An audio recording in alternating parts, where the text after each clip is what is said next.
ಒಂದು ಗಿರಿಯಾಕಿ ಬರೋಳು ಅಂತ ಒಂದು ಆರ್ಡರ್ ಬರೋಳು. ಹೌದಾ? ಮಾತಾಡ್ರಿ. ನಾಳೆ ಮಸ್ತ್ ತರಗ ಆಗ್ತಾನೆ. ಹ್ಞೂ. ನಾಳಿಂದ ಬರ್ತಾವ ಆರ್ಡ್ರ್ ನಿಮಗೆ. ನನ್ನ ಬೂದಿ ನಂಬಬೇಕು, ನಾನು ಪ್ರಸಾದ ಕೊಟ್ಟು ಹೋಗ್ಬೇಕು.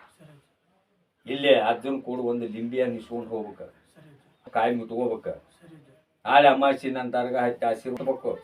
ನಿಮಗೆ ತಂದು ಹಾಕೋದಾಗುದಿಲ್ಲ. ಹಂಗೆ ಮಾಡಲಿಲ್ಲ ಅಂದ್ರೆ ನಾನು ಹೆಸರು ಕರಿ ತಿಳ್ಕೊಂಡ್ರೆ ಕೊಡಪ್ಪ.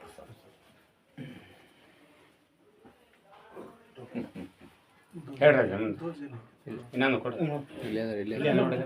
ಹೇಳ್ರಿ ಹೇಳ್ರಿ.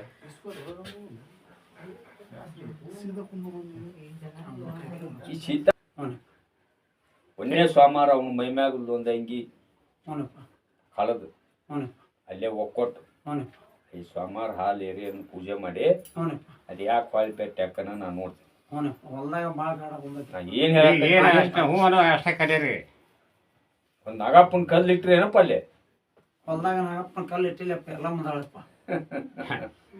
ಕಲ್ಲು ಬೇಕು ಮೂರ್ತಿ ಮಾಡಿ ಎಲ್ಲವ ನಾಗಪ್ಪನ ಬ್ಯಾಡ ಅಂತ ಎಲ್ಲ ಮುಂದಾಡ ಕೇಳ. ಅವನಪ್ಪ ನಾಗಪ್ಪನ ತಂದು ಕುಂದರ್ಸು.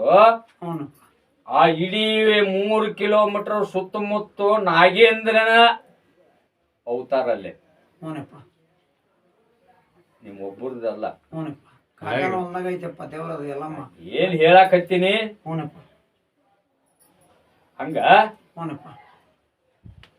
ಯಾರು ಎದ್ದೋತದ್ವ ಅವಾಗ ನಡ್ಕೊಂತಾರ ಮಾಡ್ತಾರ, ಅವು ಎಲ್ಲರಿಗೂ ಕಾಡವ. ನಿನ್ ಹೊಲ್ದಾಗ ತಂದಿಟ್ಕೋ. ಸೋಮವಾರ ಅಟ್ ಮಾಡ ಕೊಡ್ರಿ.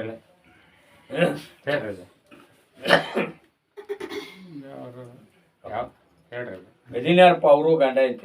ಹೇಳ್ರಿ ಅಜ್ಜ. ಮುದೋಳ್ ಕರ್ಕೊಂಡ್ ಬಂದನ. ಹ್ಞೂ ರೀ ಅಜ್ಜ. ಅವ್ರದ್ದು ಸಮಸ್ಯೆ ಐತಿ. ಅವ್ರದ್ದು ಆಸ್ತಿದು ಇದ್ದಾಗ ಐತಿ. ಹೌದ್ರಿ? ಆಸ್ತಿ ಕೋಟಿ ಎಲ್ಲರದು ನಾ ಪ್ರಶ್ನೆ ಹೇಳಿನಿಲ್ಲೋ. ನಂಬ್ರಿ. ನಾಳೆ ಅಮಾಸಿಗೆ ಐತಾರ ನನ್ನ ಇದು ಅಮಾಸಿ ನನ್ನ ದರ್ಗಾ ಹತ್ರಿ. ಅದರ ಬಗ್ಗೆ ಅಜ್ಜಾರ ಒಂದು ಮಾಡಿ ಉತ್ತರ ತರ್ಬೇಕು. ಕನ್ನಡ ಅಂತ ತೊಂಬರ್ರಿ. ಆಮ್ಯಾಗ ಗದಿನ ಒಳಗೆ ಇವನ್ನ ಅಜ್ಜನ ನಿಮ್ಮ ಮನೆಗೆ ಹೋಗಿಸ್ಬೇಕು ಅಂದ್ರೆ ನಿಮ್ಮಂತೆ ಮಾಡ್ಕೊಡ್ತೀನಿ. ಇಲ್ಲಿ ಕರ್ಕೊಂಡು ಹೋಗ್ಯಾರ ನೋಡಿ. ಅದಕ್ಕ ಹೇಳೇನು ಹೊಡೆದ ನಿಮ್ಮ ಸಂಬಂಧಿಕರು ಹೆಣ್ಣು ಬಾಲಿ ತಿಳ್ಕೊಂಡ್ರೇನ? ಹೌದನ?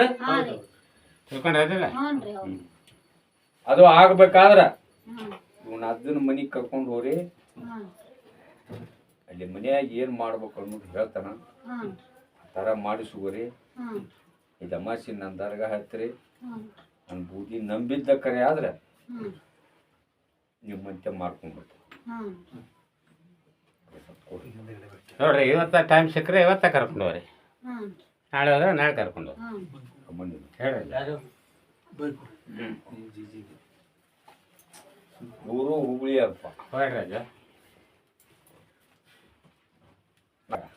ಇರ್ಬೋದು ಅಜ್ಜ, ನಿಮಗೆಲ್ಲ ಕಾಣುತ್ತೆ. ಆ ಮನೆ ಒಳಗೆ ಹ್ಞೂ ನಾವು ಸೇವೆ ಮಾಡ್ತೀವಿ. ನಾವು ಮೊಹರಂದಾಗ ದೇವ್ರು ಹೊರ್ತೀವಿ. ಅದಕ್ಕೆ ಗುರುವಿನ ಆಶೀರ್ವಾದ ಆಗಿಲ್ಲ ನಿನಗೆ. ಹೌದನ್ರಿ? ನೀವು ತಿಳ್ಕೊಂಡಿದ್ದೆ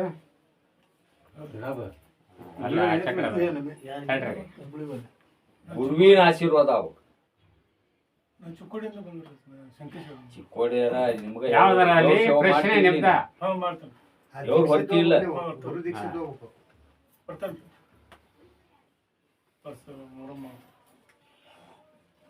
ಈ ಅಜ್ಜ ಈ ಮೆಟ್ಟಿಗೆ ಬರ್ಬೇಕಾದ್ರೆ ಜಗತ್ತೆ ತುಂಬ ಬಾಂಬೆ ಪುನಾದ ಮಟ್ಟ ಮರಿಬೇಕಾದ್ರೆ ಗುರುವಿನ ಆಶೀರ್ವಾದ ತಗೊಂಡನ. ಅದು ನಿಮಗೆ ಗೊತ್ತಿರುವುದಿಲ್ಲ. ಆ ಶೈತಾನ್ಲಿಂದ ನಿಮಗೆ ಶೈತಾನ್ ಕಾಡ್ತೈತಿ.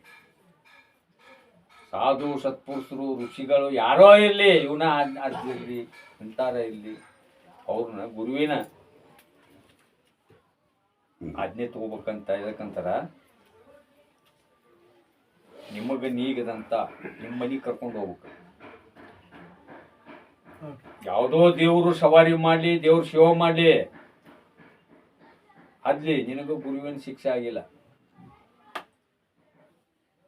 ಹೌದಲ್ಲ? ಎಲ್ಲ ಎದ್ವತ್ತದ್ವ ಇದ್ರ ಹಿಡಿತಾವು. ಅವರಿಗೆ ನಿಮ್ಮ ಮನ್ಯಾಗ ಇದ್ದಂಥದ್ದು ನೀರಾಗಲಿ ನುಚ್ಚಾಗಲಿ ಎಡಿ ಮಾಡ್ಬೇಕು, ಪತ್ತೆ ಮಾಡಿಸ್ಬೇಕು, ಅವು ಕೂಡ ಲೋಬನ ಹಾಕಿಸ್ಬೇಕು. ಹಾಕಿಸಿ ಅವರು ಎಂಥ ಅರಿವಿ ಉಡ್ತಿರ್ತಾರ ಅಂಥ ಅರಿವಿ ತರ್ಬೇಕು. ಅವ್ರನ್ನ ಕೈದೊಳಿಸಿ, ಅವ್ರ ಕೈದೊಳೆದ ನೀರು ನೀವು ಕುಡಿದು ಅವ್ರಿಗೆ ಗಂಧ ಏರಿಸಿ ಹೊಳ್ಳಿ ನಿಮಗೆ ಗಂಧ ಅವ್ರು ಏರಿಸ್ತಾರೆ. ಆಮೇಲೆ ಏನು ಕೊಡ್ಬೇಕು? ಅರಿವಿ ಕೊಡ್ಬೇಕು. ಹುಡುಗರಿಗೆ ಕೊಟ್ಟು ಏಟೋ ನಿಮ್ಮ ಹತ್ರ ಇದ್ದಟ ಅದರ ದಕ್ಷಿಣ ಇಟ್ಟು ಕಳಿಸಿದ್ರೆ ಅವ್ರು ನಿಮಗೆ ಆಶೀರ್ವಾದ. ಅಲ್ಲಿಂದ ನಿಮ್ಮದು ನೀವು ಸೇವೆ ಮಾಡಿದ್ದು ಚಲೋ ಆಗುತ್ತಾ. ನಿಮ್ಮ ಮಂಟ್ಯನ್ಕ, ನಿಮ್ಮ ಸಂಸಾರಕ್ಕೆ ಎಲ್ಲ ತೆಗ್ದು ಇವನ್ನೆಲ್ಲ ಕೇಳ್ರಿ. ಈಗ ಇಷ್ಟು ಹೇಳಕ್ಕೆ ನನಗೆ ಟೈಮ್ ಇಲ್ಲ. ನಿಮ್ದು ಆಸ್ತಿ ಒಂದು ಕೇಳ್ರಿ. ಆಸ್ತಿ 1 ಕೋಟಿಗಿಲ್ಲ ನಿಮ್ಮದು. ಚಿಕ್ಕೋಡವ್ರದ್ದು ಐತಿಲ್ಲ, ಮಾಟಾನು ತೆಗಿಸ್ಕೊಂಡು ಹೌದಾನ? ಒಮ್ಮೆ ಆಗಿಲ್ಲ ರಮಣ್ಣಿದೆ. ಹ್ಞೂ ರೀ. ಅವು ಹೇಳ 21 ದಿವಸ ಮೂಕ್ ನೀರು ಮಾಡ್ಬೇಕು. ಈ ಅಜ್ಜಿ ಎಲ್ಲಿ ಹೇಳ್ತಾನೆ ಅಲ್ಲಿ ಹೋಗಿ ಮಾಟ ತೆಗಿಸ್ಕೊಂಡ್ಬರ್ಬೇಕು. 5 ಆಗ್ಬೇಕು.